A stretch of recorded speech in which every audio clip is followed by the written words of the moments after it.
ইয়া রাব্বাল আলামিন।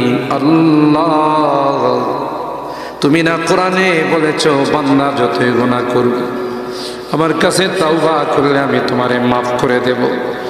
মনে বড় আশা নিয়ে আল্লাহ তোমার শাহী দরবারে ভিক্ষুকের মতো হাত বাড়াইলাম।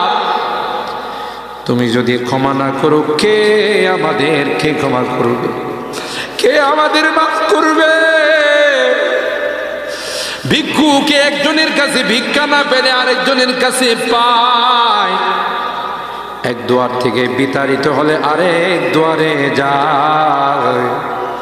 তোমার দরবার থেকে যদি মাহরুম হয়ে যায়, বিতাড়িত হয়ে যায়, কার কাছে যাব? কে আমাদেরকে ক্ষমা করবে? মালিক রে, কাঙ্গালের মতো হাত বাড়াইলাম।